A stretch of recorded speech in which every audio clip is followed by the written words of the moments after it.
Do you know anyone who wants a child? That was the question asked on a frozen Boston night outside a restaurant where the rich came to hide behind candlelight and crystal glasses.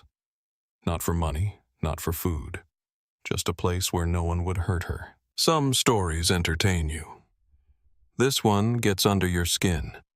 Because beneath the power, the luxury, and the danger, this is a story about what happens when a child stops asking to be loved and starts asking to be tolerated. Picture the sleet, the black cars, the harbor wind cutting through silk and cashmere, and one little girl barefoot on the stone clutching a torn bunny like it's the last soft thing left in the world. Stay with me because this story doesn't just break your heart.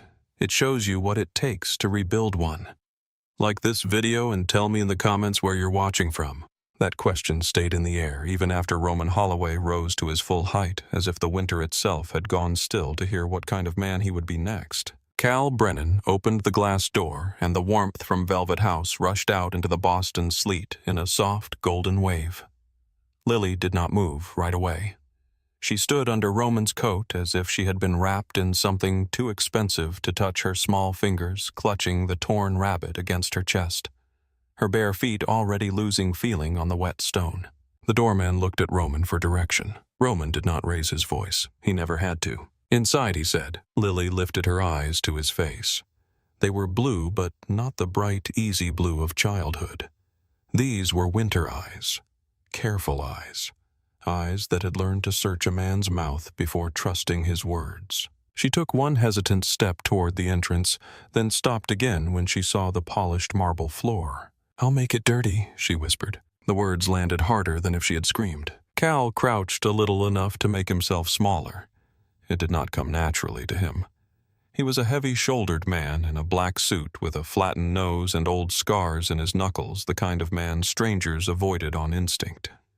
But when he spoke to her, his voice came out rough and unexpectedly gentle. "The floor can be cleaned." Lily looked down at her feet, red and raw against the black stone threshold. "I don't want anyone mad." No one in the entrance hall breathed for a beat. Roman stood a few feet away, rain still shining in his dark hair, white shirt collar damp beneath the open neck of his coatless jacket. He had spent 20 years building a reputation so absolute that men changed their stories when his name entered the room. He had seen fear in every form. He knew the sharp kind, and the foolish kind, and the greedy kind. This was something else.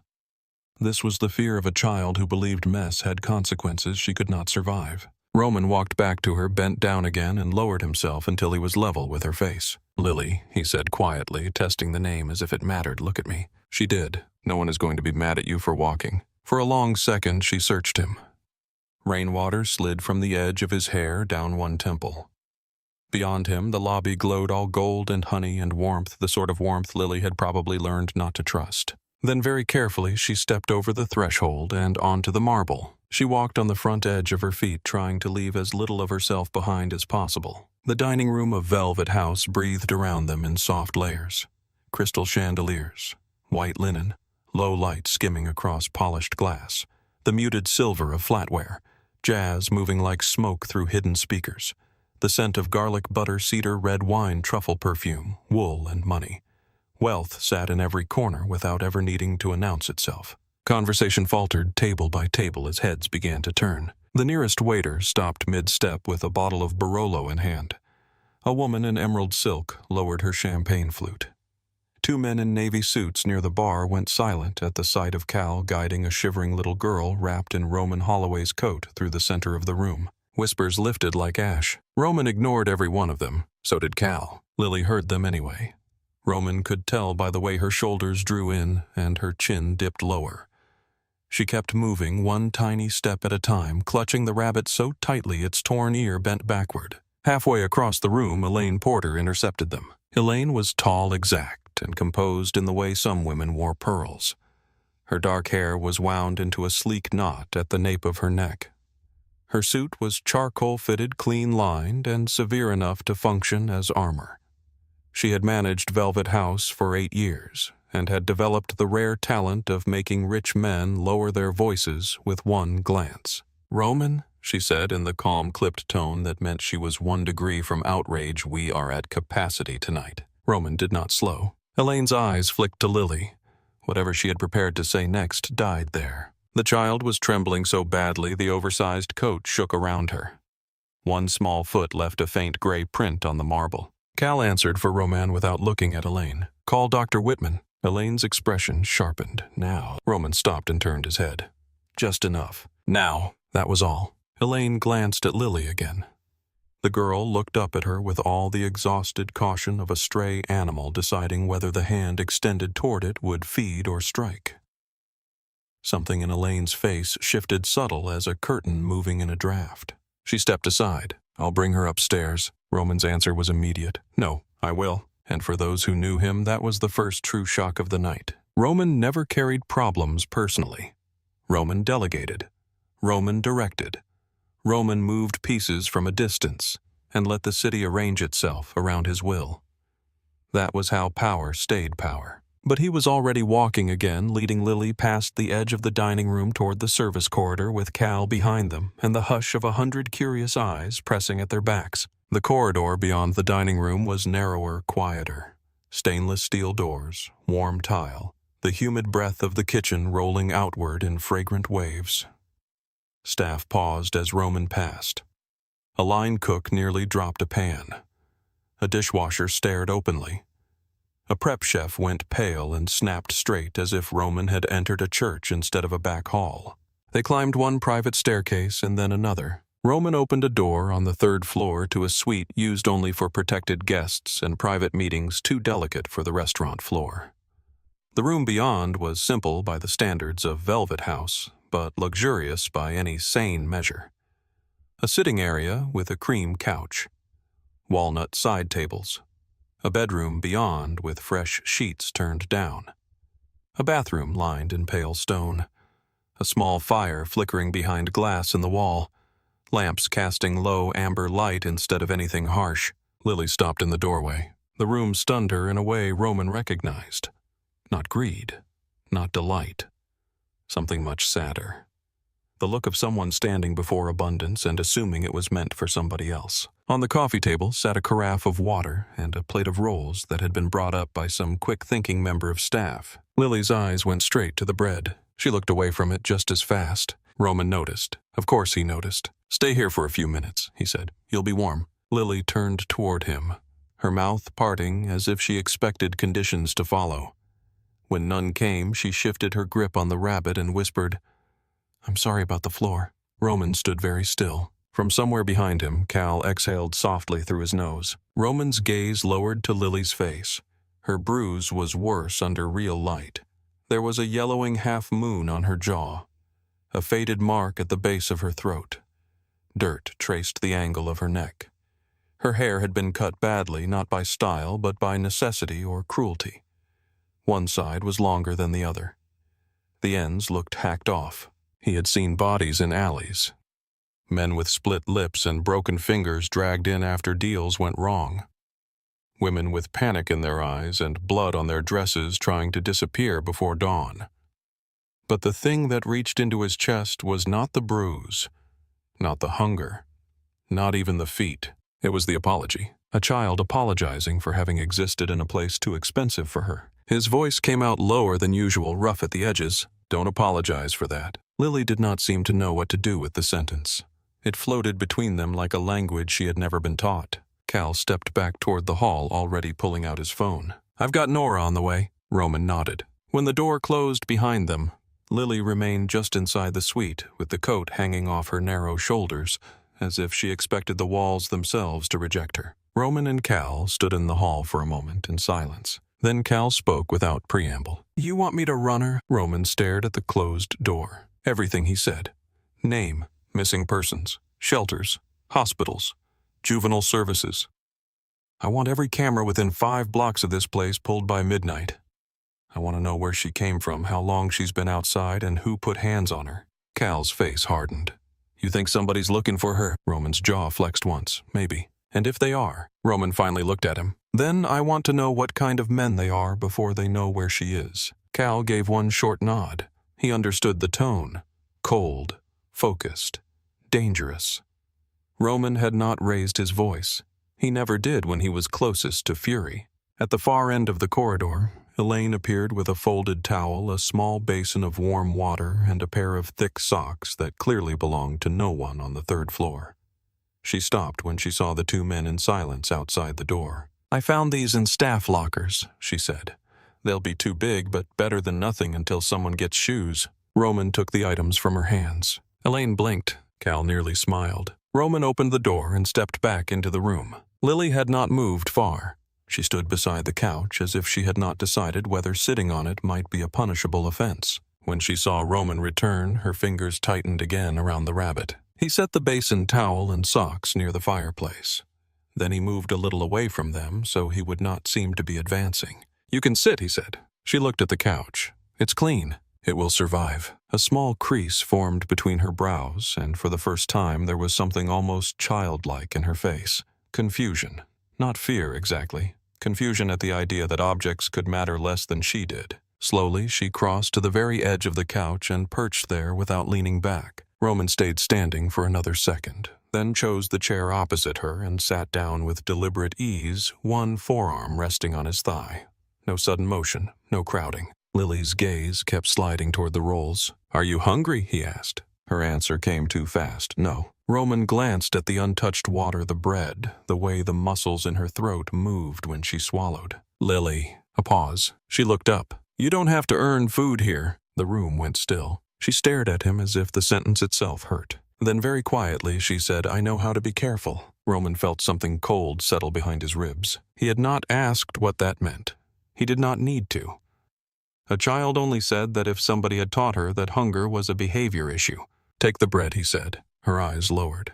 "Can I save some for later?" Roman leaned back in the chair and studied her, the rabbit, the too large coat, the way she sat balanced on the edge of departure. "You can have more later." Lily looked honestly uncertain whether that could be true. But after a moment, she slipped from the couch, walked to the table, and picked up one of the rolls with both hands.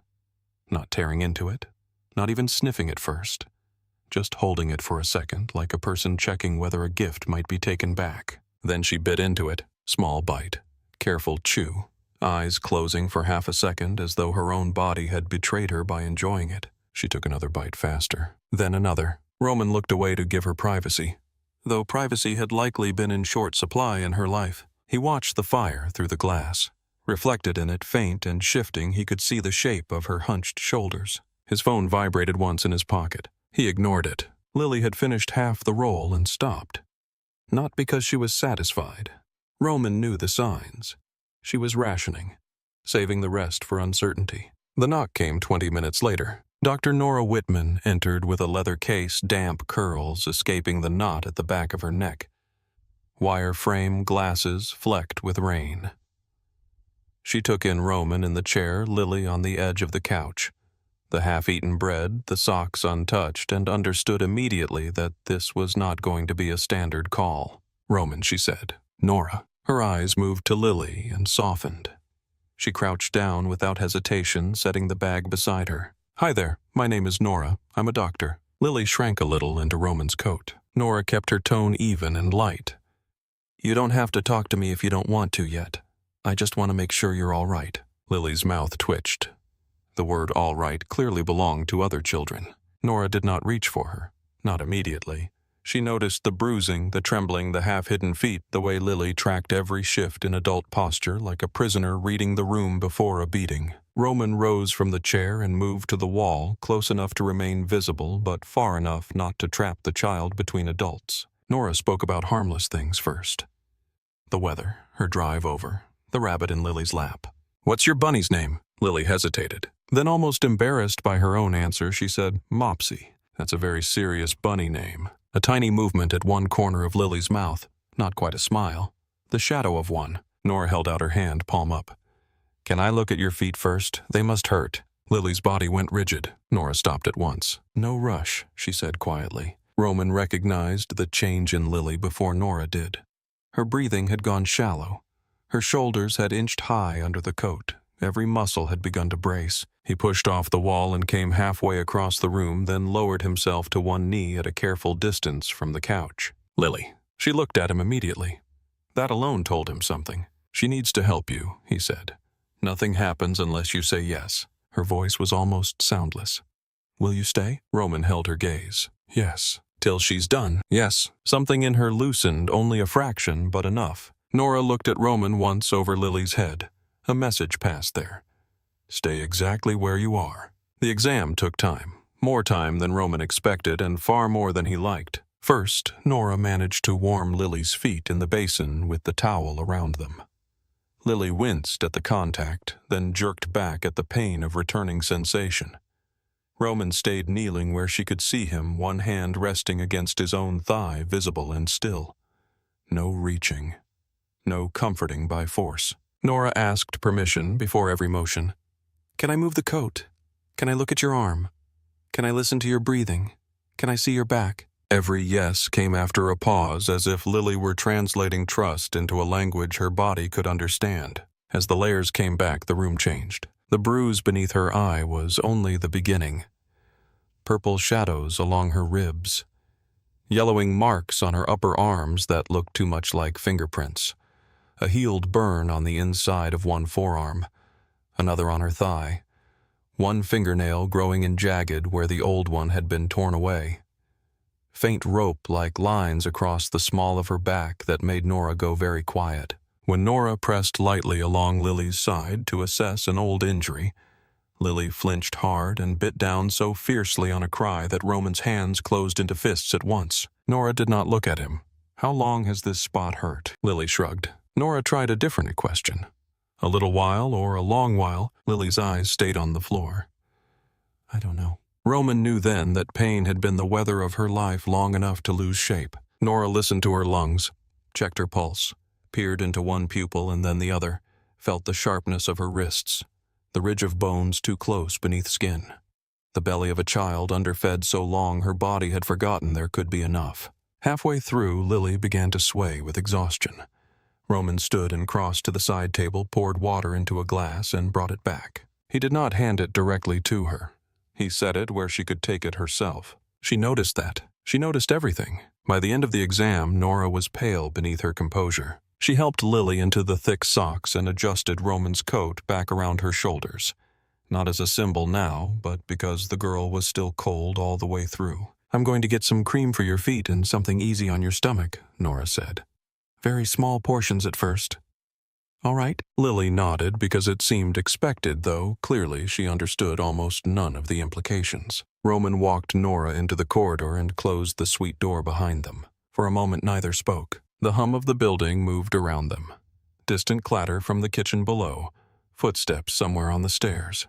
The muted pulse of music from the dining room beneath the floorboards. Nora removed her glasses and pressed a finger to the bridge of her nose. Say it, Roman said. Her gaze lifted. Severe malnutrition. Her feet are developing frost injury, but I think we got to it before permanent damage. Multiple bruises in different stages of healing. At least 2 healed burns. One old rib fracture on the left side that was never treated. Scarring across her back consistent with repeated strikes from a belt or cord. Roman did not move. Nora knew him well enough to hear the danger in that stillness. This is not one bad night, she said. This is prolonged abuse. The corridor seemed narrower. How old, Roman asked. 6, maybe 7, small for her age. Roman looked at the closed door. Through it, faintly, he could hear the rustle of the coat as Lily shifted on the couch. Nora's voice lowered. There's more, Roman. He waited. She expects violence. Her whole body telegraphs it. She flinched before I even raised my hand the first time. She apologizes before she asks. She is trying not to take up room. That kind of conditioning takes time. Cal appeared at the far end of the corridor, phone still in one hand, face unreadable. Roman turned. Tell me. Cal walked up, kept his voice low. No immediate hit in missing persons with the name Lily Bennett in Massachusetts. Could be false name. Could be unreported. Could be out of state. Cameras outside caught her coming on foot from the waterfront about 12 minutes before she reached us. No adult with her. No obvious tail. We're still pulling street footage. Roman nodded once. Cal looked from Roman to Nora. How bad? Nora answered before Roman could. Bad enough. Cal's jaw tightened. Elaine arrived next with a tray. Broth, dry toast, bananas, a child-sized shirt and drawstring pants from somewhere in the staff housing closet. She took one look at Nora's face and asked no questions. Roman opened the suite door and went back in first. Lily was exactly where he had left her, except now she was no longer perched. Exhaustion had folded her into the corner of the couch. The rabbit rested beneath her chin. The half-roll had disappeared.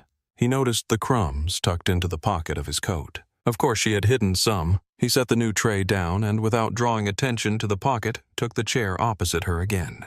Elaine placed the folded clothes in the bedroom doorway and said with professional calm that somehow made room for kindness. "There's a bathroom through there. Hot water, towels.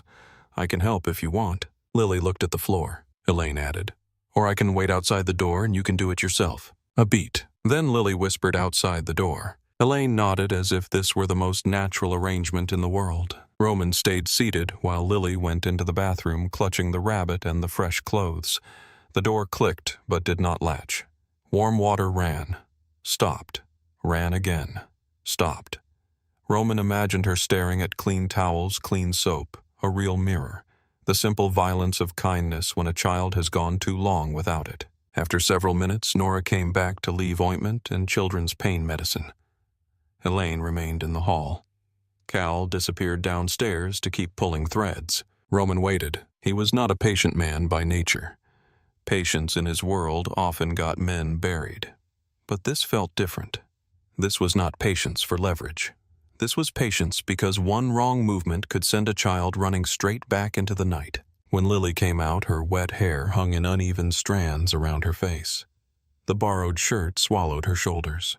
The pants were rolled 4 times at the ankle. She had washed the dirt away, but no amount of warm water could soften the hollowness beneath her cheekbones. She stopped when she saw Roman still there. "You stayed." It was not gratitude, it was surprise. Roman looked up from the chair. "I said I would." She stood very still, absorbing that. Then her eyes went to the tray of soup, to the bed in the next room, to the fire, back to him.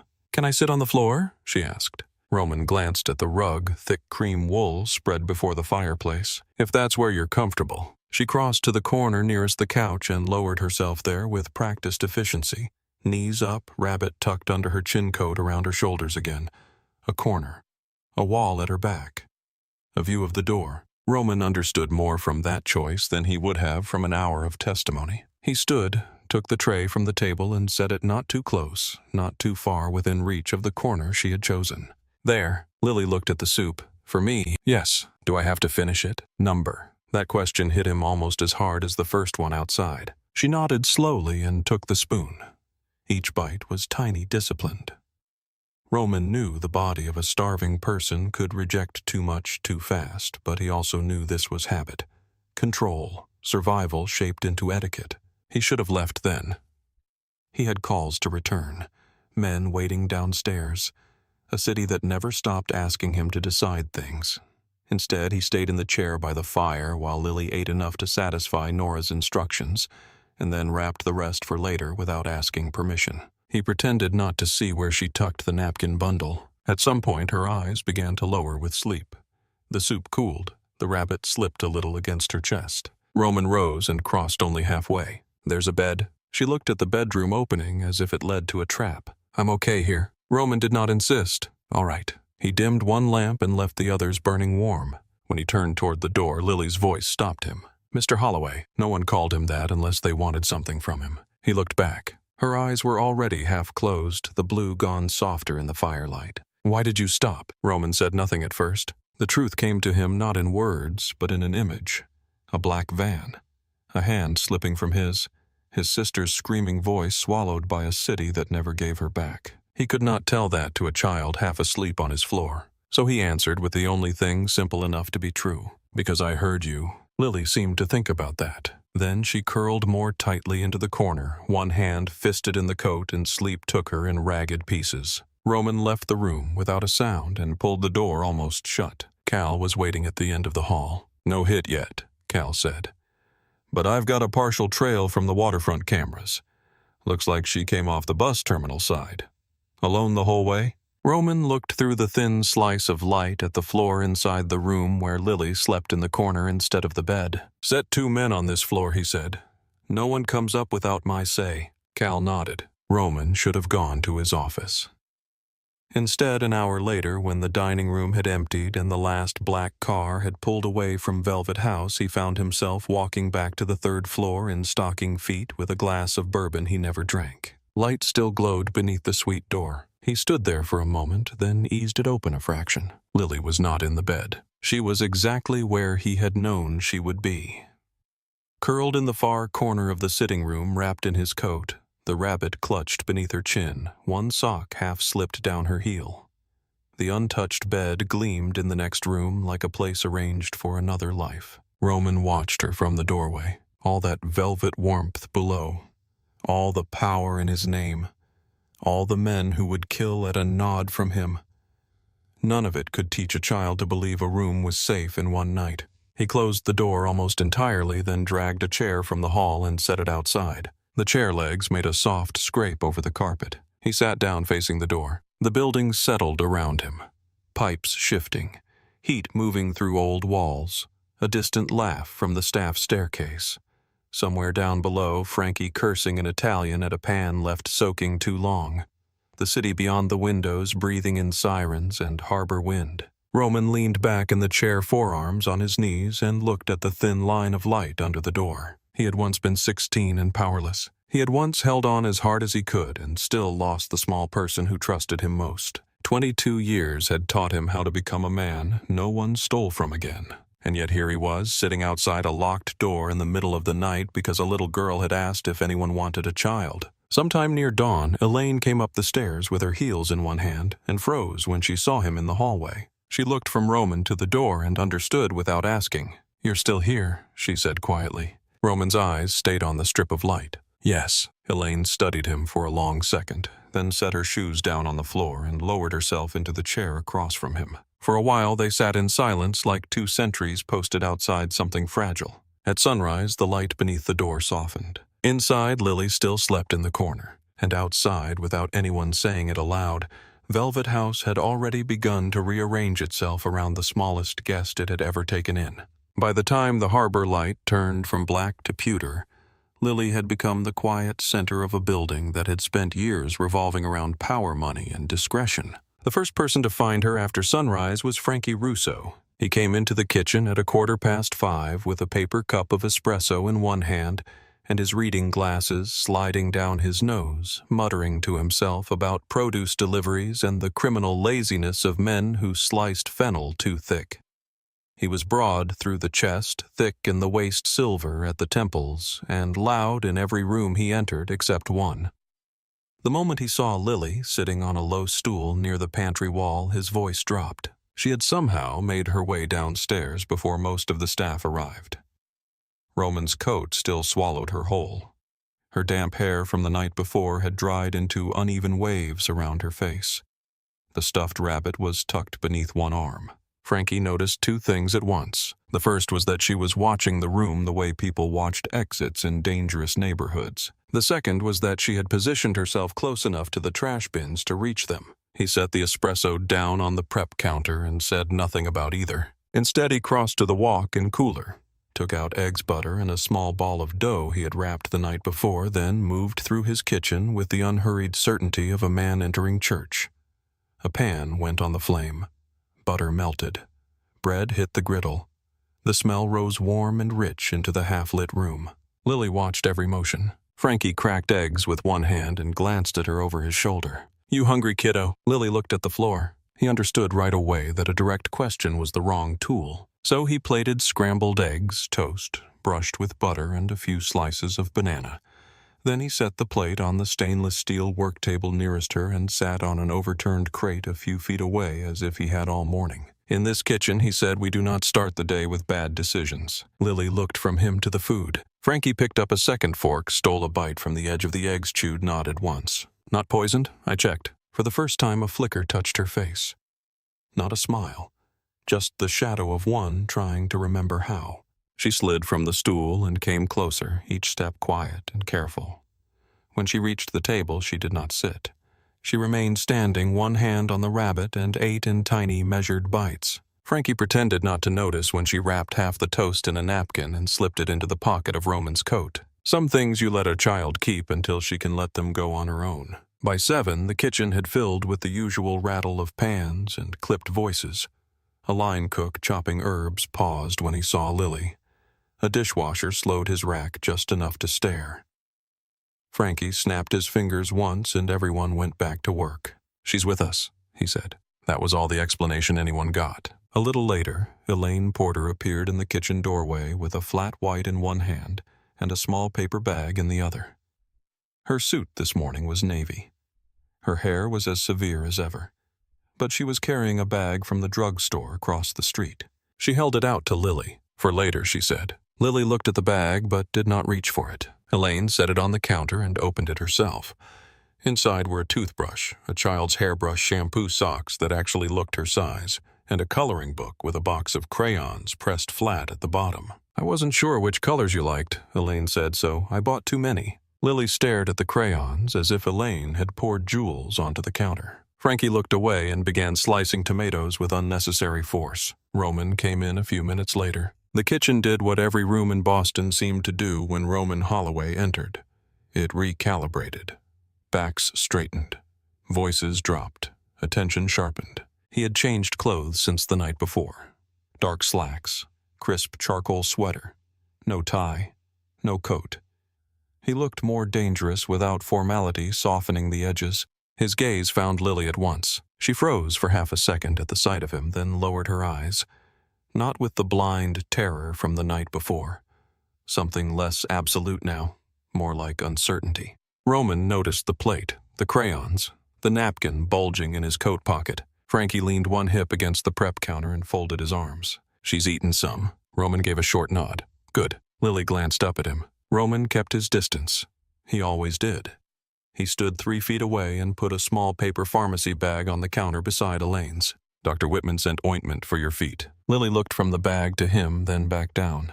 "Thank you." The words were soft enough that Frankie almost missed them. Roman did not smile. He was not a man who smiled carelessly, but something in his face eased. Elaine opened the coloring book and slid it toward Lily. "If you'd rather stay up on the 3rd floor, I can set up a table for you there." Lily's fingers crept toward the crayons. She touched the yellow one first. "Can I stay here?" Frankie snorted softly. "Of course you can stay here.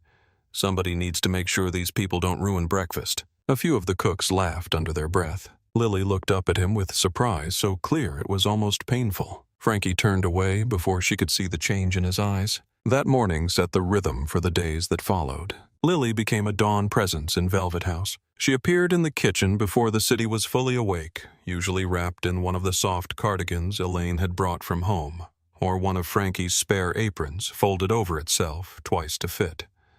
She sat on the same stool near the prep counter while Frankie worked and asked questions in a voice that rarely rose above a murmur. What was saffron? Why dough had to rest? Why soup smelled different after an hour? Why knives had to be sharpened if they already cut? Frankie answered every question like it mattered. Sometimes he let her stir sauce with both hands around the spoon. Sometimes he showed her how to dust flour over a board in a pale cloud. Once he shaped pizza dough into a rabbit with olive eyes and a cherry tomato nose, and Lily stared at it so long he thought she might not eat it at all. "Do you not like it?" he asked. She swallowed. "Can I look at it first?" He laughed, then loud and helpless. "You can look at it all day if you want." But after a minute, she took the smallest bite and closed her eyes. Frankie turned his face toward the stove because some things hit men harder at 60 than they ever did at 20. Elaine's affection came differently. It arrived in neat folded clothes left on the end of Lily's bed, in children's books stacked by the lamp, in a proper winter coat bought under the pretense of practical necessity, in a pair of red boots that made Lily stop in the middle of the room and stare at her own feet. "They're yours," Elaine said. Lily looked up too fast. "Really?" "Yes. For always." Elaine was a woman who disliked emotional displays on principle. She had spent years treating sentiment like a security risk.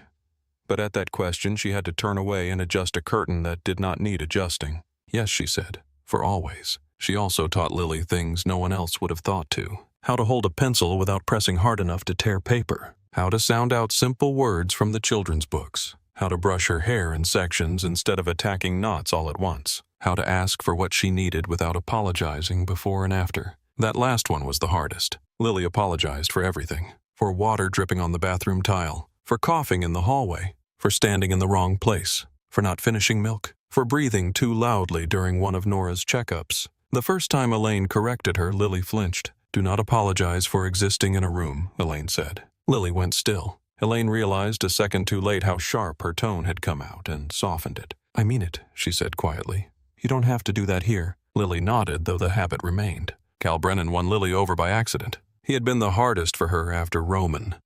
He was too large, too silent, too visibly capable of violence. Scars lived openly on his hands, and his face made no effort at friendliness. So Cal did the only thing that worked. Nothing. He stopped trying to be reassuring and simply made himself predictable. He knocked before entering any room where she was. He announced himself in hallways so she would not startle. When he carried food up to the third floor, he left the tray on the table and stepped back before speaking. If she was in the kitchen and he needed to pass behind her, he always said, "Behind you, kid," in the same low voice. Predictability became safety, one repetition at a time. The first time she really looked at him without fear was in Roman's office. Roman had let her sit in the leather chair by the bookshelf while he worked through calls and contracts. She had a coloring book in her lap and one of Elaine's sharpened pencils tucked behind her ear. Cal came in to update Roman on a supplier dispute down at the docks and stopped when he saw the mess of crayons spread across the rug. Lily had dropped one beneath the edge of Roman's desk and was peering under it. Without thinking, Cal bent, reached down, and picked it up. The movement made her recoil. Cal froze with the crayon pinched between two scarred fingers. Then very slowly he held it out. "Yellow," he said, as if identifying evidence. Lily stared at his hand, at the wax stick, at the scar over his knuckle shaped like a crescent moon. When she finally took the crayon, her fingers brushed his skin for less than a second, but she did not yank away. A week later, he showed her a ridiculous handshake he used with one of the bartenders downstairs. It started with a high five, turned into two knuckle taps, and ended with a nonsense flourish of fingers that made no sense at all. Lily watched him do it once with complete seriousness. Then she copied him, got it wrong, frowned, and tried again. When she got to the last part, Cal made an absurd clicking sound with his tongue. Lily blinked. Then a laugh escaped her before she could stop it. The kitchen fell quiet for half a beat. Frankie lifted his head from the stove. Elaine paused in the doorway. Even Roman across the room with a phone at his ear went still. The sound was small, not the easy laugh of a carefree child, but real, bright enough to cut straight through everyone who heard it. Lily looked startled by herself. Cal rubbed the back of his neck like he regretted nothing and said, "Don't tell anybody." She nodded solemnly. Secret. That was the beginning. Roman remained the slowest road. Lily no longer froze every time he entered a room, but she still watched him with the wariness of a child whose body remembered things her mind could not safely sort. She trusted his voice before she trusted his size, trusted his distance before she trusted his nearness. Roman seemed to understand that instinctively. He never stood over her if he could kneel or crouch instead. He never touched her without announcing the intention in his eyes first. If he entered a room she was in, he always let her see him before speaking. When she sat in his office while he worked, he kept the door cracked and the lamps warm and his tone even, whether he was discussing wine allocations or men who owed him money.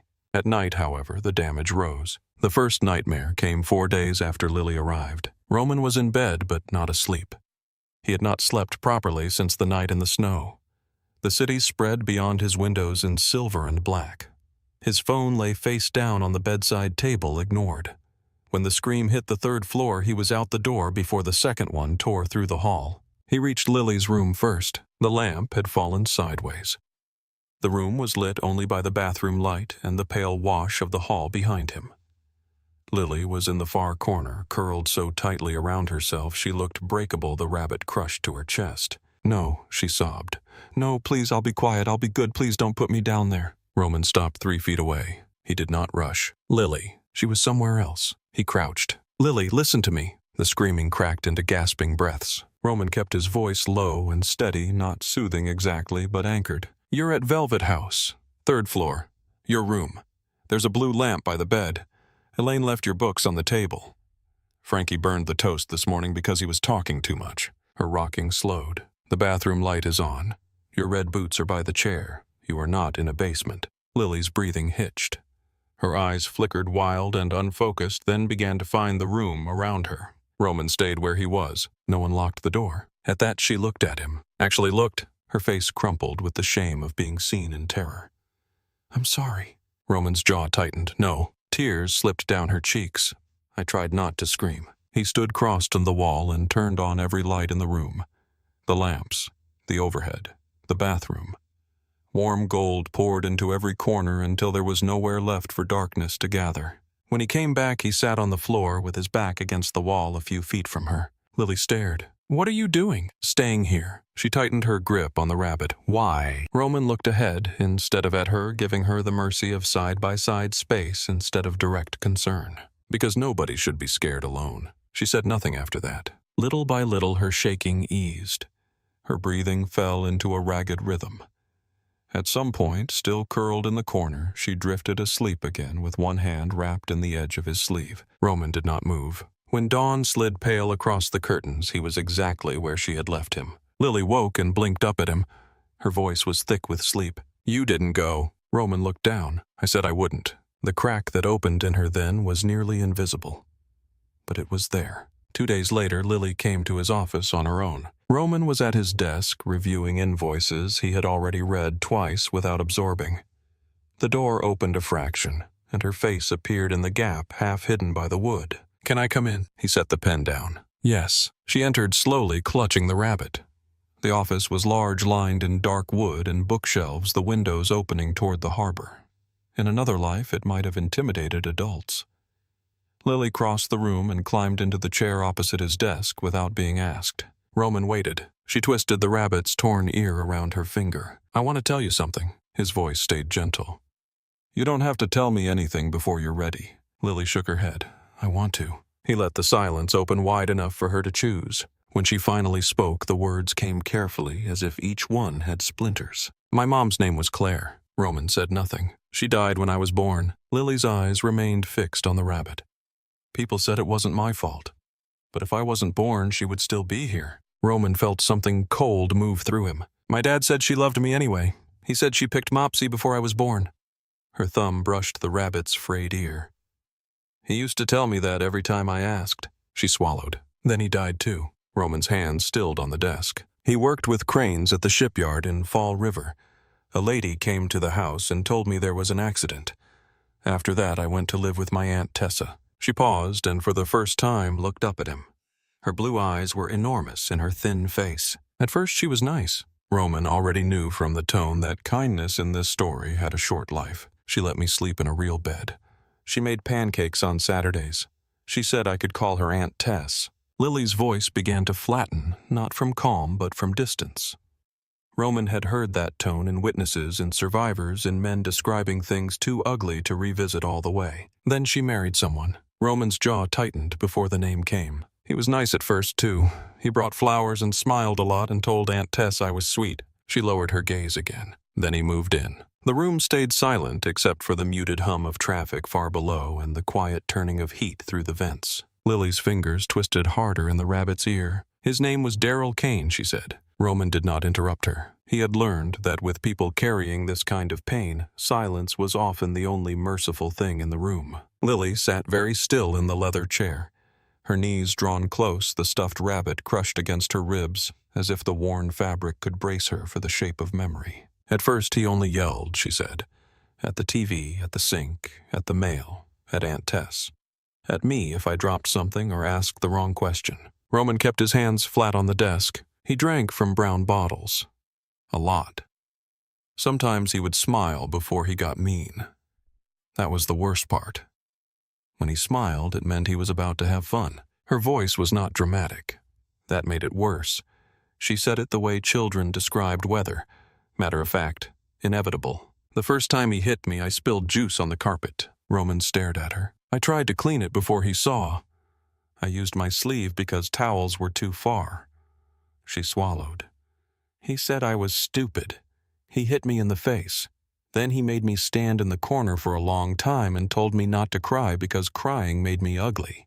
A long quiet opened between them. Roman could hear the ticking of the clock on the far shelf, hear a faint horn drifting from the harbor below, hear his own pulse settling into something dangerous and precise. Lily looked down at the rabbit again. After that, it happened more. She touched the side of her forearm, not where the skin was clean now, but where the old burns lived beneath sleeves and ointment and healing. If I was too loud, he got mad. If I was too quiet, he said I was sneaky. If I ate too much, I was greedy. If I ate slow, I was wasting food. If I left crumbs, I was disgusting. If I asked a question, I was talking back. Roman's jaw tightened so hard a muscle moved in his cheek. There was a basement, she said. The air in the office changed. He saw it on her before the words were fully out. Her shoulders drawing inward, her chin lowering. That old instinct to make herself smaller before pain arrived. When he wanted to teach me something, he put me down there. Roman kept his voice low for how long? She shrugged with one shoulder. I never knew. Sometimes it felt like forever. He did not ask what that meant. He let her keep the shape of it. It was dark all the time. No windows, just pipes and boxes and this smell like dirt and water and old metal. If he was mad enough, he locked the door and turned off the pull chain light before he left. Her fingers tightened on the rabbit's torn ear. At first I screamed.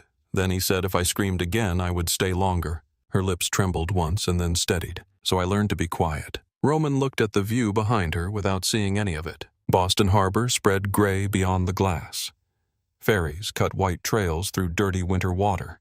Men in cars moved along the avenue below with coffee cups in their hands, and no idea that one floor above them a little girl was calmly describing hell. He used a belt, Lily said after a while. Roman looked back at her. He said it helped me remember. The room was so still that even the heat vent sounded loud. And when I cried, she whispered he used cigarettes. Something in Roman's expression altered then. Not visibly enough for anyone but Cal or Nora to notice if they had been there. But inside him, something old and armored split open with the clean, cold force of a blade. Lily did not see it. She had already misread too many silences in her life. She hurried on, as if trying to make it easier for him to hear. I got better at being good, she said. I really did. I learned what floorboards squeaked. I learned how to wash my own plate before he came home. I learned how to eat less. I learned how to stay out of his way. Her eyes lifted to him, full of that terrible, exhausted sincerity children still carried even after the world had failed them 100 times. But it never worked. Roman's hands closed once, then opened. What about your aunt? Lily's face changed at that. Not fear this time. Something duller. A wound of a different kind. She knew. The words fell into the room without weight because all the weight was already inside them. She saw the bruises. She saw me limping. Sometimes she put medicine on my arms when he was asleep. A pause. Sometimes she cried. Roman said nothing, but she never stopped him. Lily's mouth pulled small and tight, trying to hold shape around betrayal. She told me I had to be patient. She said he was under stress. She said if I was extra careful, things would calm down. Roman almost laughed at that, though there was no humor in it. Calm down. As if monsters needed better weather to stop being monsters. One night I heard them yelling. Lily said, he lost money. A lot of money. He was saying I cost too much. He said if Aunt Tess wanted to keep me, then I should be useful. Roman's stillness deepened. Lily's fingers trembled over the rabbit's stitched eye. I was at the top of the hall. They didn't know I could hear. He said he knew people who would pay for a girl my age. Her voice dropped lower.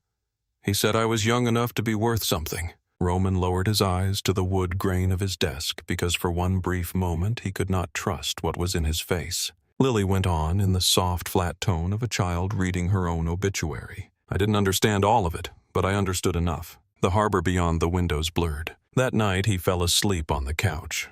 Aunt Tess went to their room and shut the door. I waited until the TV got loud again because he always snored after the TV got loud.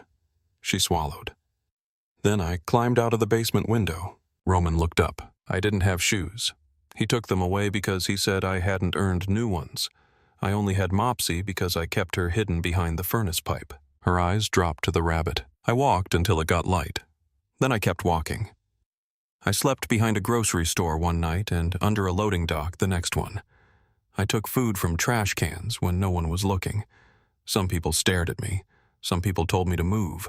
Nobody asked where I was from. She lifted her gaze again, and now there were tears standing in her eyes, though they did not fall. Then I saw your restaurant. Roman did not speak. All the windows were warm. Everybody inside looked like they belonged somewhere.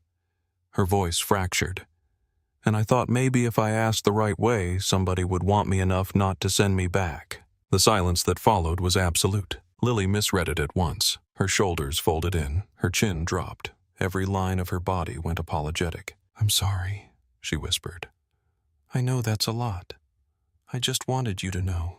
Roman rose from behind the desk. Lily flinched on instinct. He saw it and hated himself for being large. So he slowed, circled around the desk one measured step at a time, stopped in front of her, and lowered himself until he was kneeling on the carpet at eye level. She was bracing for rejection.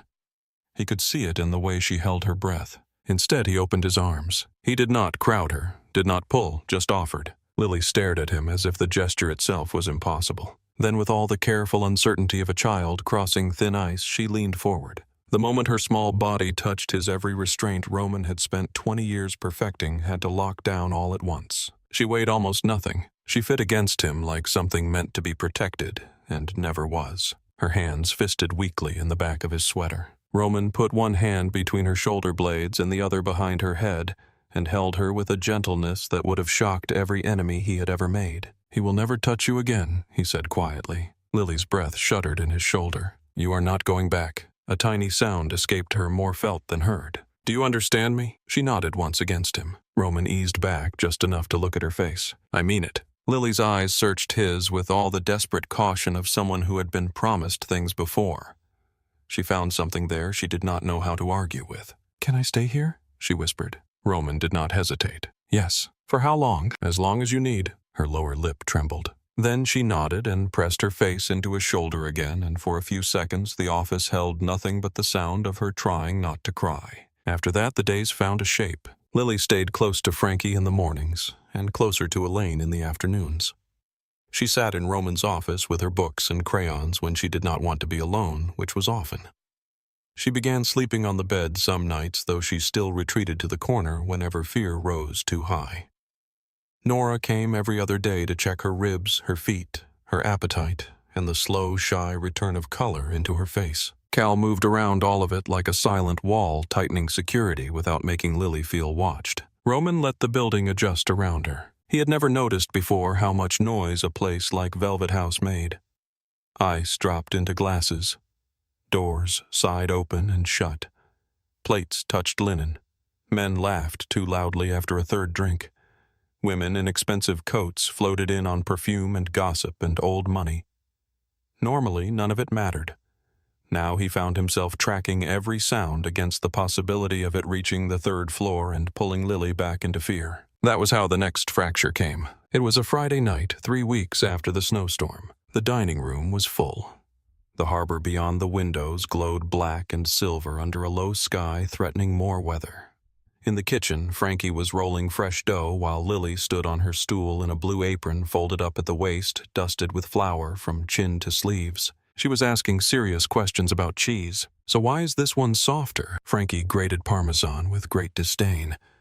"Because life is unfair and mozzarella has better instincts." Lily gave a soft huff that might have become a laugh. Then she looked through the little glass pane toward the front of the house and went still. The plate in her hand slipped from her fingers and shattered on the tile. Frankie turned at the crash. Lily was white, not pale. White, drained so completely she looked carved from wax. Her eyes fixed on something beyond him. Her mouth had gone slightly open, but no sound came out. Frankie followed her stare through the narrow service window. A man stood at the host stand near the entrance, speaking with polished ease to the young hostess in black silk. Tall and thin, cheaply expensive suit, slicked hair. The sort of smile that only lived from the teeth outward. Frankie did not know him. He knew enough. "Lily," he said. No response. "Kiddo, look at me." Nothing. She had gone somewhere else behind her own eyes. Frankie moved fast for a man his size. He came around the prep table, scooped her off the stool, and held her close as if she weighed no more than dough cloth and flour. Her body was rigid in his arms, not struggling, locked. In the dining room, Daryl Kane smiled at the hostess and laid papers on the stand. "I'm looking for my niece," he said smoothly. "Lily Bennett. Blonde hair, blue eyes. Sweet kid. She ran away from home and I've been worried sick." The hostess, Maria, glanced at the papers, then at the man's face, and some instinct made her keep her own expression neutral. I'm sorry, sir. I'm not sure I can help with that. Before Daryl could press harder, Elaine appeared at her shoulder. She took in the scene in one sweep. The papers, the smile, the false concern polished to a gleam. And you are Daryl Kane. He offered the practiced version of himself, open and sympathetic. I'm her legal guardian. Poor thing is troubled. She tells stories when she's upset. I was told someone may have seen her here. Elaine did not touch the paperwork. Her eyes remained on his face. I'll speak with the owner. Daryl's smile thinned by a degree. Please do. Elaine turned without haste and crossed the dining room, but her pace changed the second she disappeared into the service corridor. She found Roman halfway down the hall, already moving toward her because something in the kitchen had gone wrong, and every nerve he owned was now calibrated to that possibility. It's him, she said. Roman's entire expression flattened. In the front. Where's Lily? Frankie took her off the line. She saw him. Roman nodded once and kept walking. By the time he stepped into the dining room, the room itself had changed. The music still played. Wine still moved. But conversation had gone thin and uncertain, sensing a pressure shift none of the guests could name. Daryl turned as Roman approached. He recovered quickly. Men like him always did. A new audience only meant a new performance. Mr. Holloway, I assume. Roman stopped in front of him. I'm Daryl Kane. I apologize for the intrusion. I'm trying to find my niece. He extended his hand. Roman did not take it. Daryl lowered it slowly, smile never quite falling away. There's no one here by that name, Roman said. Daryl's eyes sharpened. I believe there is. She's been missing. We've been frantic. Roman looked at him the way a man looks at a stain on white linen. No, he said, you've been searching. For the first time, a crack appeared in Daryl's polished tone. I have legal custody. Roman's voice stayed very quiet. Interesting. Daryl leaned in a fraction, mistaking calm for negotiable. She is a disturbed child. She lies when she's upset. If someone here has hidden her, I can be understanding, but she belongs with me. Roman's gaze sharpened. Belongs. The single repeated word landed like a slap. Daryl sensed it too late. You know what I mean? Roman's face gave him nothing. Leave. Daryl blinked. I'm sorry. You heard me? The dining room had gone almost silent now. Guests pretending not to watch. Staff not pretending at all. Daryl straightened. Mr. Holloway, with respect, you have no authority to interfere in a family matter. Roman's voice dropped half a degree. You have 10 seconds to walk out of my restaurant before I have you removed. Daryl glanced around, finally noticing Cal where he had appeared near the bar and two more of Roman's men at either side of the room. Their presence was quiet, solid, final. He adjusted his cuffs with fingers that were not quite steady. This is not over, he said. I will come back with the police if I have to. Roman did not move. Daryl's smile curdled into something uglier. She's mine. I always get back what's mine. Cal was beside him before the last word fully landed. You're done, Cal said. Daryl let himself be steered toward the door because every surviving instinct in him had finally understood he was outnumbered. But before stepping into the winter dark, he turned his head and looked directly into Roman's eyes. You can't keep her forever. Then he was gone. Roman stood absolutely still for one beat longer. Then he turned and walked into the kitchen. Frankie was in the dry storage room with Lily on an overturned crate, the child folded into herself so tightly she looked painful to hold together. Mopsy was crushed beneath her chin. Her lips moved over and over around the same phrase. He found me, he found me. Frankie looked up as Roman entered. His broad face had gone gray with helpless anger. I couldn't get her to stop. Roman lowered himself to the concrete floor a few feet in front of Lily. Lily. No response. He found me, he found me, he found me. Roman let the first repetition pass. Then he said her name again more firmly. Lily. Her eyes lifted at last. The fear in them nearly undid him, not because it was loud, but because it was resigned. The look of a child who had never truly believed safety could survive being tested. He always comes back, she whispered. Roman moved a little closer. He's gone. She shook her head. He'll come back with papers, or police, or somebody. Number. Tears stood in her eyes. Everybody says no until they give me back. Roman reached out slowly and set his hand on the floor between them, palm open, offering choice the way he always did. I am not giving you back. She looked at his hand, then at his face. He held her gaze. I don't care what papers he waves around. I don't care who he brings. You are not going anywhere. Something inside her gave way. She leaned forward in a rush and caught at his sweater with both hands, burying her face against him. This time the crying came hard, not silent tears, not hidden ones. great, shaking sobs torn from somewhere deep and old and locked. Roman put his arms around her and let her cry all the way through it. Frankie turned away, one hand over his mouth. Later that night, after Lily had cried herself to sleep with Elaine sitting in the chair beside the bed, and Nora checking her pulse one more time, Cal came into Roman's office with a file. He set it on the desk and waited. Roman looked up. "Tell me." "Daryl Kane," Cal said. 52. Moved to Boston from Providence 6 years ago. Married Tessa Bennett 3 years back. Spotty work history. Multiple complaints. One assault charge from his first marriage that disappeared after the victim left the state. Roman opened the file. Cal kept going. He's in debt, gambling, private lenders, some ugly names in the mix. He's also been collecting state support money meant for Lily. None of it shows up in anything that resembles care. Roman flipped a page. Bank statements, photographs, background checks, a copy of the guardianship paperwork. "There's more," Cal said. Roman's eyes lifted. "We got lucky with his phone records and one of the men he drinks with in Southie.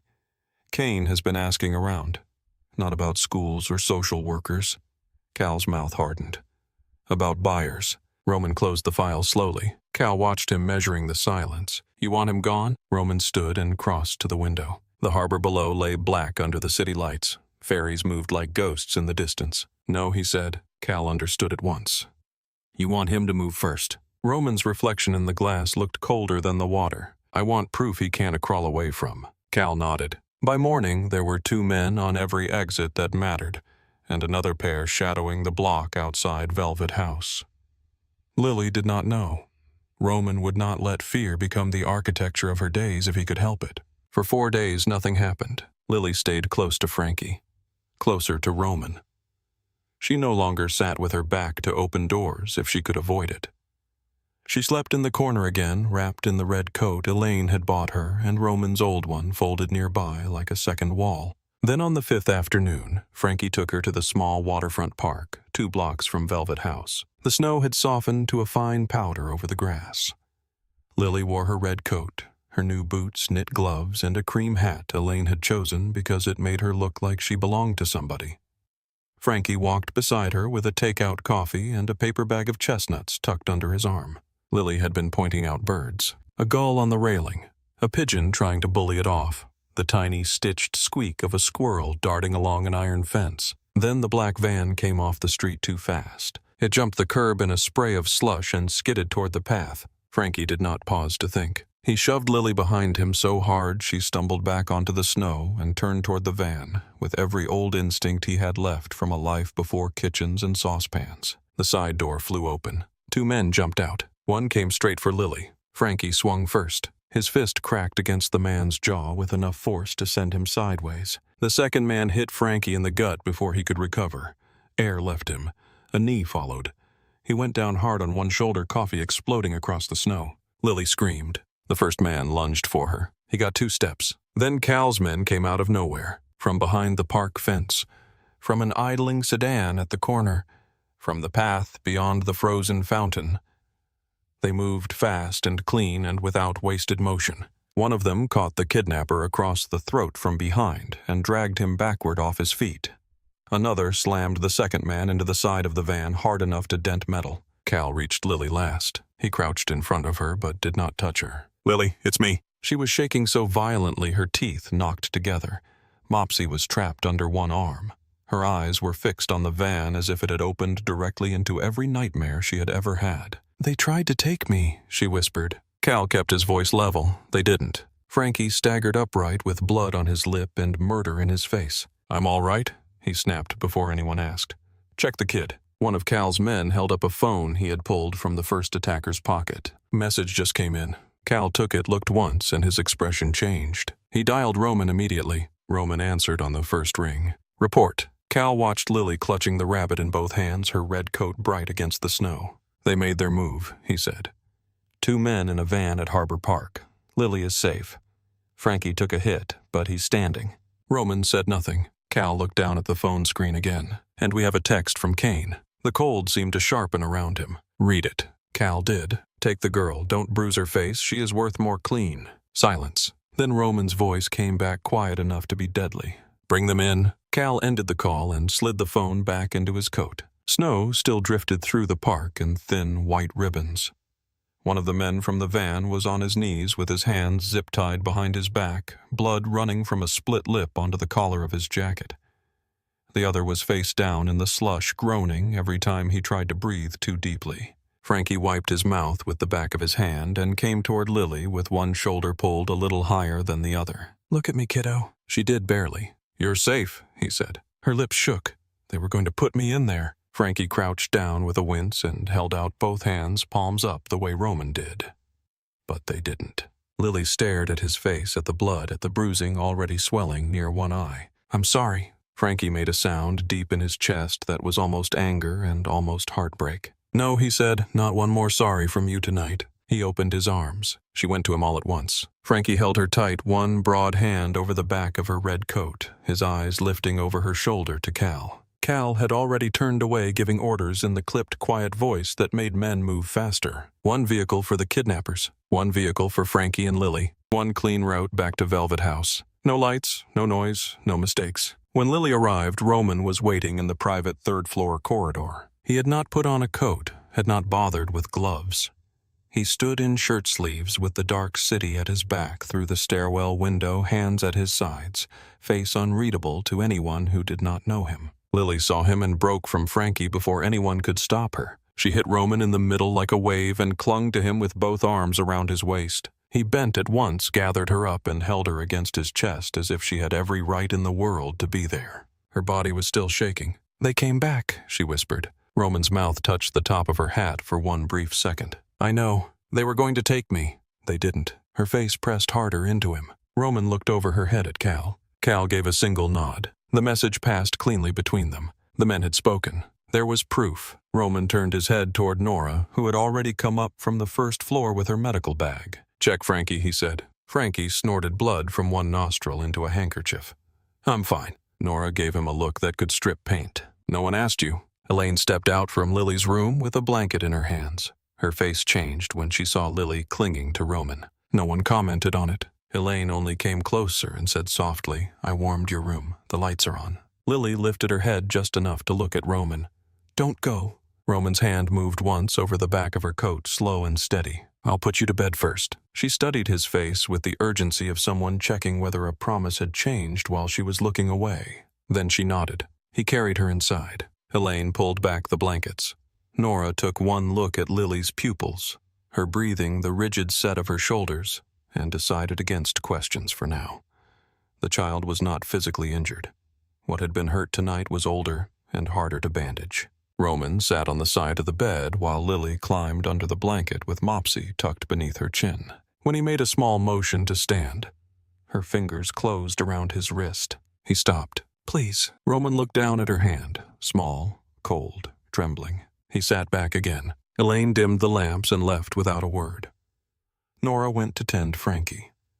Cal disappeared down the stairs with the kind of silence that meant work had already begun elsewhere in the city. Roman stayed. Lily kept hold of his wrist until sleep dragged her under in pieces. Even then, her fingers twitched every few minutes as if some part of her was still making sure he remained solid. It was close to midnight when Roman finally eased free. He stood beside the bed for a long moment, watching her breathe. Then he turned and walked out. Cal was waiting in the office downstairs. The file on the desk had grown thicker since the afternoon. Roman did not sit right away. He poured 2 fingers of bourbon into a glass, left it untouched, and went to the window instead. Outside, the harbor was black iron under a low winter sky. Cal stood with one hand braced against the back of the chair opposite the desk. "The drivers are secured," he said. Both admitted Kane hired them. One of them started talking before we even got to the bridge. Roman kept his eyes on the water. "Good." Cal reached into his coat and set the phone from the park on the desk. The screen was still lit with the message. "Take the girl. Don't bruise her face. She is worth more clean." Roman turned then. The office always quiet seemed to tighten around that sentence. Cal let the silence hold for a moment before speaking again. "The one with the broken lip says Kane promised 10 grand if they brought her back alive and untouched. Said there might be more if a buyer came through." Roman crossed to the desk and picked up the phone. His expression did not change. That was what made Cal careful. "He's at a motel in Revere right now," Cal said. Paid cash for 2 nights. Our people have eyes on the lot. He thinks he still has time. Roman looked down at the message once more, then locked the screen and set the phone back on the desk with exact care. Bring him to Pier 9. Cal nodded. And California. He looked up. Roman's voice was very quiet. I want him standing when I get there. The warehouse at Pier 9 had once held imported machinery and stolen electronics, and in one ugly summer 10 years ago, 3 men who had forgotten which city they were in. Now it stood empty except for old pallets, rusted chains, the smell of salt and cold metal, and the kind of silence that belonged only to places built far from ordinary witnesses. Daryl Kane was already there when Roman arrived. His hands were zip-tied behind his back. His suit jacket was gone. His shirt clung damply to his back. Someone had cleaned the blood from his mouth just enough to keep it from dripping, which somehow made him look smaller. More human. Less defended. He stood under a cone of yellow warehouse light and tried very hard not to shiver. Around him, Roman's men occupied the shadows without speaking. Cal stood off to the side, coat-buttoned expression flat. Roman walked in slowly, the echo of his shoes carrying through the open space. He wore black wool and leather gloves. Nothing dramatic, nothing theatrical. He did not need a costume for what he was. Daryl lifted his head at the sound. For half a second, hope tried to return to his face. Hope that this might still be a conversation.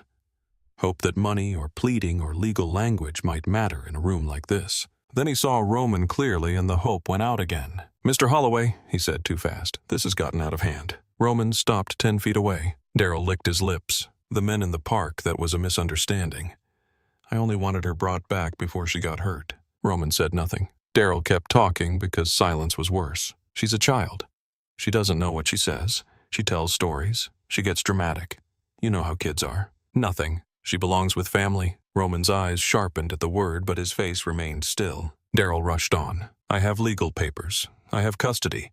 If someone convinced her I was some kind of monster, then that is unfortunate, but I have rights. Roman reached into his coat and removed a manila folder. He did not open it at first. He only held it loosely in one gloved hand. Daryl's breathing changed. Roman finally spoke. Do you know what this is? Daryl swallowed. No. This is your life. Roman opened the folder. Paper shifted in the light. Bank records, state support transfers, loan summaries, screenshots, photographs, statements. Do you want to hear it from the beginning?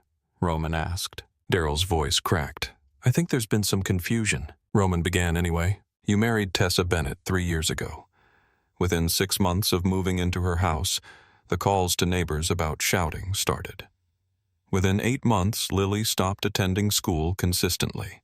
Within a year, support payments intended for her food, clothing, and care began disappearing into betting accounts and private gambling debts. Daryl's face lost what little color it had left. Roman turned a page. You owe $184,000 to 3 different lenders. 2 of them have already put men on your trail. One of them has a habit of removing fingers before asking a second time. Daryl looked at Cal as if he might find mercy there. He found none. Roman's voice stayed level. You assaulted your first wife in Providence. She withdrew the complaint and vanished across state lines. A bartender in South Boston says you've spent the last 6 months asking what a healthy girl around 6 years old might fetch if the right buyer could be found. Daryl shook his head too quickly. That is not what I said. Roman ignored him. You locked Lily Bennett in a basement. Repeatedly. You beat her with a belt. You burned her with cigarettes. You starved her, and when she escaped, you attempted to recover her as property. Daryl's knees softened. One of Roman's men stepped forward just enough to keep him from dropping all the way to the floor. Roman drew one more sheet from the folder, the screenshot of the text from the park. Take the girl. Don't bruise her face. She is worth more clean. He held it where Daryl could see. This is your number. Daryl stared at the page and then looked up with wet panic rising in his eyes. I was angry, he said. I was drunk. People say things. Roman's gaze did not move. Daryl tried again. I never meant to sell her. Roman took one step forward. The entire warehouse seemed to pull tighter around the sound. She is 6, Roman said. That was all. The words landed harder than shouting would have. Daryl's mouth trembled. Please. Roman stopped in front of him. Do not make the mistake of asking me for anything. For a second, even Cal looked away. Roman closed the folder and handed it to one of the men behind him. Then he nodded once toward the side entrance. A man in a dark overcoat stepped in, carrying a slim leather case and a portable metal clipboard. Roman's attorney. Gray-haired, narrow-faced, precise. The kind of man who had spent 20 years making terrible things legally irreversible. He set the case on a crate, opened it, and removed a stack of prepared documents. Darryl stared at him in disbelief. Roman spoke without turning. "You are going to sign every page put in front of you tonight." Darryl's eyes darted over the papers. "What is this? Guardianship relinquishment. Admission of fraudulent use of state support funds. A statement acknowledging your role in arranging the attempted kidnapping of Lily Bennett.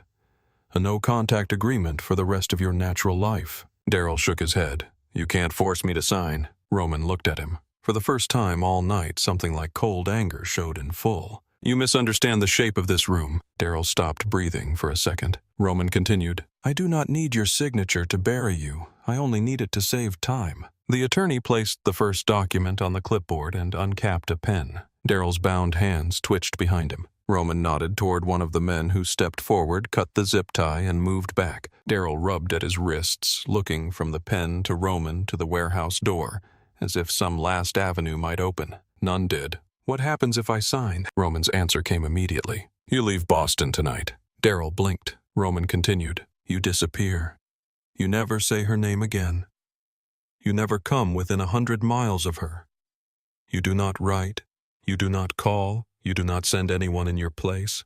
And if I don't," Roman's voice dropped another degree, "I hand your debt file to the men you owe along with your current location and the text message where you priced a 6-year-old child by the condition of her face." The air left Darryl in a small broken sound. He looked down at the first page. The attorney tapped the signature line once. Darryl signed. His hand shook so badly the D in his first name looked like it belonged to someone twice his age. Page after page followed. Roman said nothing while he wrote. The scratch of pen on paper carried through the warehouse like insects moving in dry leaves. By the time Darryl reached the final affidavit, sweat was sliding from his temple despite the cold. He signed that too. The attorney gathered the pages, checked each line, each initial, each date, then slid them back into the leather case. "It is done," he said. Darryl looked up at Roman with eyes emptied by fear. "Please," I signed. Roman considered him for a long second. Then he reached into his coat and pulled out an envelope. He handed it to Cal, who passed it to Darryl. Inside was a passport, a one-way ticket to Mexico City, and enough cash to get a man lost if he understood the gift correctly.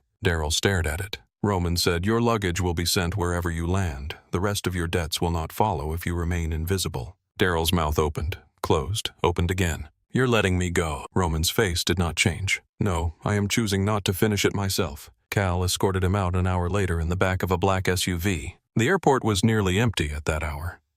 Just cleaning crews, red-eye passengers, a bored clerk at a coffee stand, the fluorescent hum of a place too awake to be night and too dead to be morning. Darryl stood on the curb outside Terminal E, clutching the envelope in both hands. His tie was gone. His collar hung open.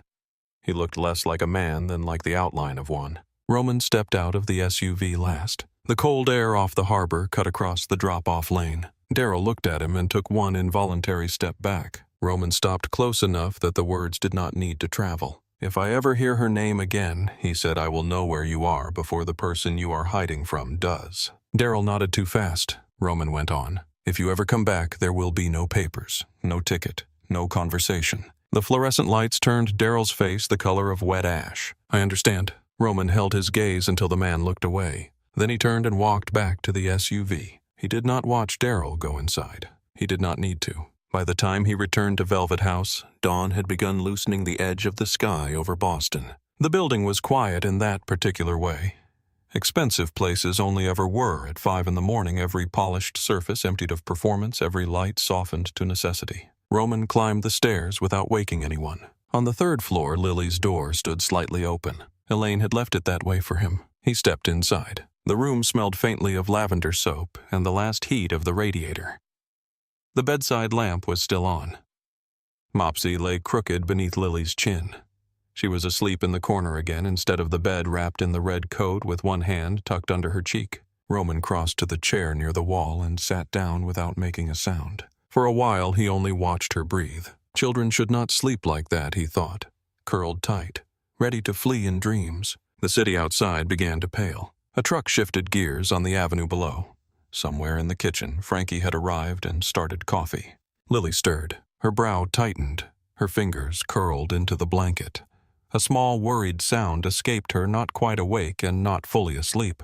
"Mr. Roman," she murmured. He leaned forward. "I'm here." Her breathing steadied. He sat back. For the first time in 20 years, Roman Holloway let himself imagine something beyond protection. Not just keeping danger out, building something in its place. A room with the lights on. New boots lined by the door. Books on the table. A child who stopped apologizing before she asked for water. His hand slid into the inside pocket of his coat. The relinquishment papers were there, folded clean inside a sealed document sleeve.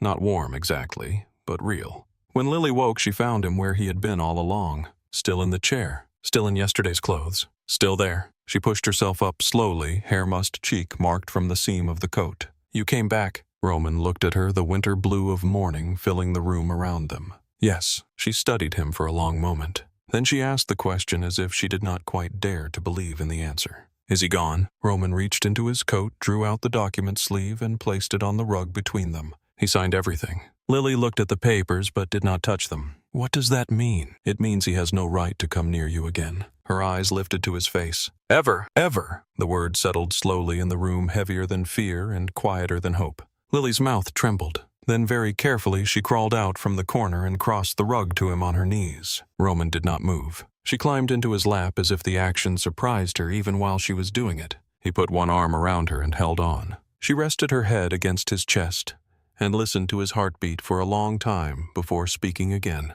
"I think I believe you." Roman closed his eyes once. When he opened them, the sun was touching the harbor glass beyond the curtains, and somewhere downstairs, the first real sounds of the kitchen had begun. He sat with Lily in his arms and the signed papers on the rug between them, while the city woke around Velvet House, and the life she had run from finally began to lose its claim on her name. From that morning on, the building began to breathe differently around her. Not all at once. Healing never moved like that. Lily still startled at loud footsteps in the hall. She still slept with Mopsy under one arm, and a blanket tucked so tightly around her that Frankie muttered she was trying to disappear into the fabric. Some nights she woke before dawn and checked the lock twice, then a third time just to make sure. Some mornings she stood in the kitchen doorway and simply watched before stepping in, as if part of her still expected the room to belong to someone else. But little by little the old habits loosened. The bread under her pillow disappeared first, then the apple slices she used to hide in coat pockets, then the sugar packets tucked into the rabbit's torn seam. Frankie noticed every one of those absences and said nothing, which was one of the ways he loved her. Elaine noticed the rest. She noticed that Lily no longer asked where she was allowed to stand in a room, that she sometimes reached for a book without first asking if she was permitted, that she had begun leaving her crayons spread across Roman's office rug like a child who believed she would be there tomorrow to find them again. Cal noticed when Lily stopped flinching at the sound of men's voices coming up the back stairs. He noticed when she walked beside him through the service corridor and did not automatically drift toward the wall to make herself small. He noticed when she asked if he wanted to learn a new version of their ridiculous handshake and looked offended when he pretended not to remember it correctly. Nora noticed the weight returning to her cheeks, the steadier pulse, the better color under the skin, the way pain no longer lived in every breath when she turned too fast. Roman noticed everything. He noticed the first night she fell asleep on the actual bed without realizing it. The first time she laughed before checking whether the sound would cost her anything. The first time she argued with Frankie over mushrooms on pizza with the ordinary confidence of a child who assumed disagreement would end in annoyance, not violence. He noticed when she started waiting outside his office at the end of each afternoon. Not knocking at first, just standing there with Mopsy in one arm and a book tucked to her chest, listening for his voice inside. When he began opening the door before she could work up the courage, she acted as if this had always been the arrangement. She would climb into the chair by the window, or curl on the rug by the bookshelf, or sit on the leather sofa with her knees tucked under one of Elaine's cardigans while he worked through ledgers and calls and legal documents. Sometimes she read aloud in a halting, soft voice, sounding out words that fought her on the page. Sometimes she colored. Sometimes she only wanted him in the room. Roman learned to work around that need the way he learned everything important in his life. Quietly, thoroughly, without asking it to become easier before it was ready. At night, after Lily had gone to sleep, he met with lawyers. The first hearing was procedural, then another, then home studies and financial reviews and interviews with people who had spent their careers trying to decide whether strangers were safe enough to be called family. On paper, Roman Holloway was a complicated man, unmarried, private, wealthy beyond ordinary explanation, owner of Velvet House and several other entities that looked respectable enough until someone followed the paper trail far enough to realize respectability was not the same thing as innocence. None of that frightened him.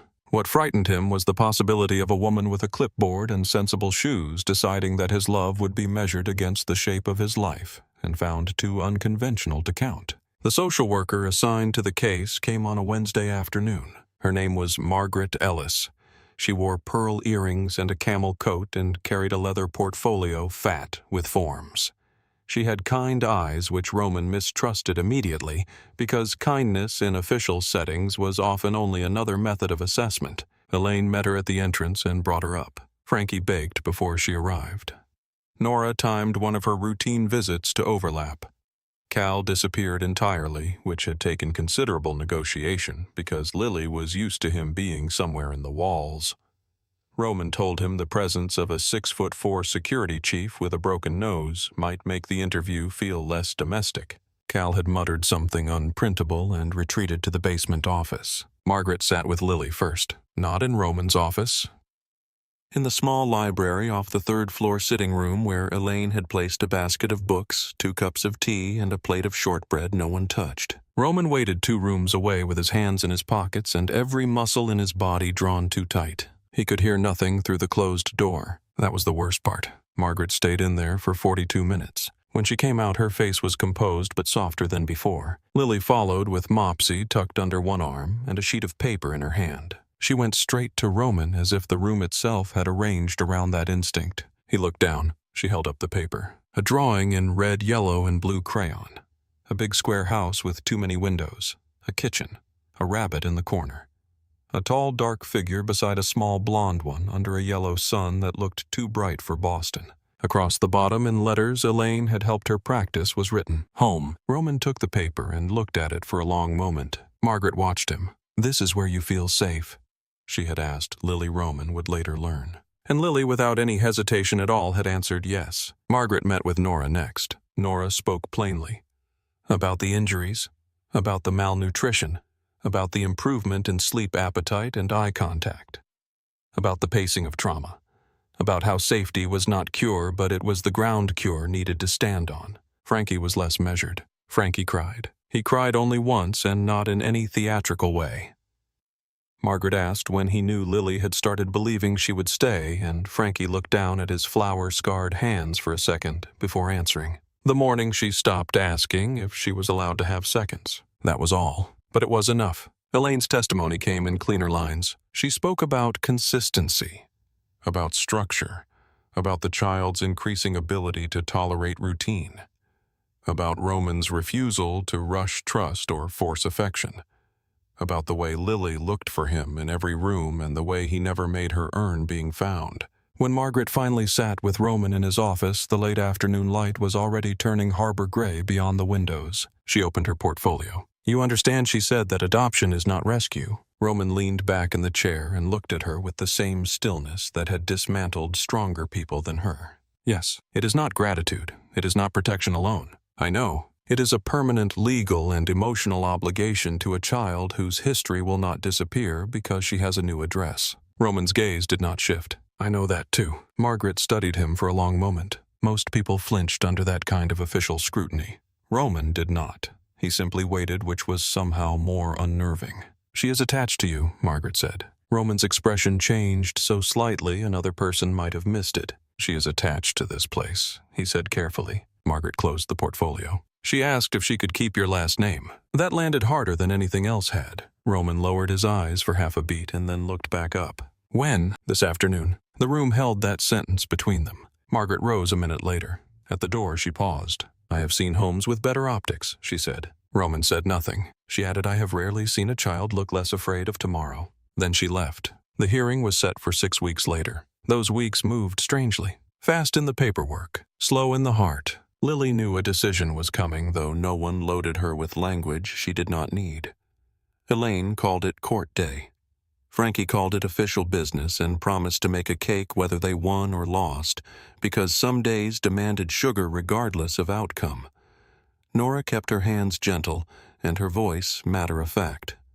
Cal checked the schedule as if a judge might change her mind based on traffic conditions. Roman did not speak about the possibility of failure. Neither did Lily. But one night, 3 days before the hearing, she came to his office barefoot in flannel pajamas and stood in the doorway with Mopsy hanging from one hand. Roman looked up from the legal papers spread across his desk. "Why are you awake?" Lily shifted her weight. "What if she says no?" Roman understood at once which she. He set the papers aside. "Come here." Lily crossed the room and climbed into the chair opposite him. She was still small enough that it swallowed her from the shoulders down. Her braid had half come loose. She looked younger in pajamas, softer, more like the age she had been forced to skip. Roman sat in silence for a moment. In another life he might have lied, might have said there was nothing to worry about, that adults in robes always made the right decision in the end. He knew better than that, so he told her the thing he could promise. "Whatever happens in that room," he said, "you are not leaving Velvet House." Lily searched his face. "Even if she says no?" "Yes." "You promise?" Roman leaned forward, forearms on the desk. "I do." She let out a breath she had been holding in places too deep for lungs. Then, because she was still a child and fear did not erase curiosity, she asked, "Will I have to wear itchy shoes?" Roman almost smiled. Number. Court day arrived in a pale wash of winter sun over Boston. Elaine dressed Lily in a soft blue dress with tiny white stitching at the collar, a cardigan the color of cream, tights. The red boots replaced with polished black flats that were, according to Lily, only a little itchy for important reasons. Elaine braided her hair twice before deciding the first version did not do justice to the occasion. Frankie tied a miniature navy ribbon around Mopsy's neck and announced that no member of the family would appear before the Commonwealth looking sloppy. Cal wore a dark suit that made him look like a dangerous man attending a funeral against his will. Nora wore charcoal and pearls and the sort of expression she reserved for bad diagnoses and men who lied to her face. Roman wore black. Of course he wore black. Not because it was court, because it was him. The courthouse itself was smaller than Lily expected. She had imagined marble columns and echoing chambers from the picture books Elaine had shown her. Instead, it was polished wood fluorescent lights, softened by age benches with too little comfort in them, and hallways full of ordinary footsteps. Lily sat between Roman and Elaine while attorneys moved in and out of side rooms with folders under their arms. She held Mopsy in her lap and watched everything with the wary alertness she still wore in new places. At one point, she leaned toward Roman and whispered, "Do judges always look so serious?" Roman followed her gaze to the courtroom doors and said, "The good ones do." She considered that, then nodded as if she had learned something useful. When they were finally called in, the room was smaller than Roman expected and somehow more difficult because of it. Nothing hides in a small room. Not fear. Not longing. Not the shape of a child reaching for a man's hand under the bench. Lily's fingers found his as they sat. He turned his palm upward and held on. The judge was a woman in her 60s with silver hair, sharp eyes, and a manner so calm it made everyone else aware of their own nerves. Her name was Judge Miriam Stone. She reviewed the file in silence first. Pages turned. Pens moved. The court clerk shifted documents from one stack to another. Roman sat very still. Lily's feet did not reach the floor. Nora testified first, then Margaret Ellis, then Elaine, then Frankie, who managed not to cry this time until he spoke about the first morning Lily called his kitchen our kitchen and then had to remove his glasses and ask the court's forgiveness. Even Judge Stone's mouth softened at that. Roman was questioned about his finances, his home, his routines, his obligations, and the practical structure of Lily's care. He answered clearly, directly, without embellishment. He did not pretend to be a simpler man than he was. No one in the room used the words whispered about him outside it. No one asked what power looked like when he was not wearing it publicly. That was not the task before them. The task was Lily. At last, Judge Stone looked over the file and then over her glasses toward the front bench. "Lily Bennett." Lily straightened. The judge's voice gentled without ever becoming patronizing. "Do you understand why you're here today?" Lily glanced once at Roman, then back at the judge. "I think so." The judge waited. Lily swallowed and tried again. "To see if I can stay." Judge Stone gave one small nod. "And what is it that you want?" The room went quiet in the particular way rooms do when the truth is about to come from the smallest person in them. Lily looked at Mopsy's ribbon, then at Elaine, then Frankie, then Nora, then Cal, who gave her a look so solemn it nearly counted as encouragement. Finally, she looked at Roman. He did not nod, did not prompt, did not rescue her from the need to answer in her own words. Lily took a breath. "I want to stay with Mr. Holloway." Judge Stone leaned back slightly. "Why?" Lily thought about it with terrible seriousness. Because for her questions had always mattered. "Because he stays when he says he will," she said. No one in the room moved. She went on stronger now that she had started. "He doesn't get mad if I'm scared. He doesn't make me earn food. He doesn't hurt me when I make mistakes. He lets the lights stay on when I need them. And when I have bad dreams, he sits by the wall until they go away." Judge Stone's eyes lowered briefly to the papers before her and then back to Lily. "Anything else?" Lily's fingers tightened around Mopsy. "He makes me feel like I don't have to disappear." The silence after that was not empty. It was full. Judge Stone took off her glasses. Roman looked at nothing and everything all at once. When the ruling came, it came simply, cleanly, with no music, no spectacle, no dramatic pause long enough to be cruel. The petition was granted. The court recognized the adoption. The required signatures would be entered. The child would leave that building as Lily Holloway. Lily blinked once as if the judge had spoken in a language she needed an extra second to understand. Then she turned toward Roman with huge, disbelieving eyes. "That means," his throat worked once before sound came out. "It means you're mine." She stared. Then very carefully, for real, Roman rose from the bench and knelt in front of her right there in open court without the slightest regard for who saw him do it. The same way he had knelt in the snow. The same way he had knelt by her bed. The same way he had always chosen to meet her where she was instead of demanding she climb her way up to him. "For real," he said. Lily made a sound halfway between a laugh and a sob and threw herself into his arms. This cry was different from all the others. Not fear, not relief alone. Something larger, stranger. The body's astonishment at finally being allowed to keep what it had prepared to lose. Roman held her while the courtroom blurred around them. Frankie openly wept on the bench behind them. Elaine turned her face and failed to hide the tears anyway. Cal looked at the ceiling like a man enduring sniper fire and muttered Jesus under his breath. Judge Stone pretended not to hear. By the time they returned to Velvet House, night had fallen over the harbor. The front windows glowed gold against the cold. Inside, the restaurant had been transformed. Frankie had done more than bake a cake. Of course he had. There were white flowers on the tables. Warm lights strung in the private dining room upstairs.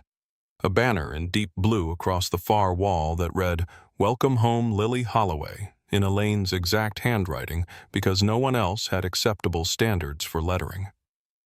The staff had gathered in their best black uniforms, pretending with no success that they were not waiting by the doors to see her face. When Lily stepped in and saw it all, she stopped moving. Frankie emerged from the kitchen carrying a cake shaped like a rabbit wearing a tiny red bow. The room broke into applause, not loud enough to frighten her, just enough to hold her up. Lily looked from one face to another, Frankie beaming through suspiciously wet eyes, Elaine with one hand pressed lightly to her throat, Nora smiling at last, Cal standing in the back with his arms folded, somehow managing to look both protective and deeply uncomfortable about feeling anything in public. Then she looked up at Roman. He had not let go of her hand since the courthouse. He looked down at her now, as if the answer to every ruined thing in his life had somehow arrived in red boots and a blue dress with a rabbit under one arm. Lily's fingers tightened around his, and softly, almost as if testing the shape of it against the air, she said, "Dad." The room vanished for Roman. Not really. He still saw the lights and the flowers and the people who had become the walls around her life. But all of it went distant for one suspended second, while that single word moved through him and found every place that had once been buried under loss. He bent, kissed her forehead, and answered in the voice she trusted most. "I'm right here, sweetheart." Frankie set the cake down before he dropped it. Someone laughed. Someone else clapped again. Lily smiled then. A real smile. Open, bright. The kind that had no fear standing behind it with folded arms. She turned toward the room and let them celebrate her. And later, much later after the cake was cut and the last plate cleared and Frankie had threatened physical violence against anyone who tried to save the top tier for tomorrow after Elaine carried the flowers upstairs and Nora went home and Cal checked every exit one last time out of habit more than necessity. Roman found Lily in the doorway of her room. She had changed into flannel pajamas. Her hair was half loose from the braid. Mopsy's ribbon had slipped sideways.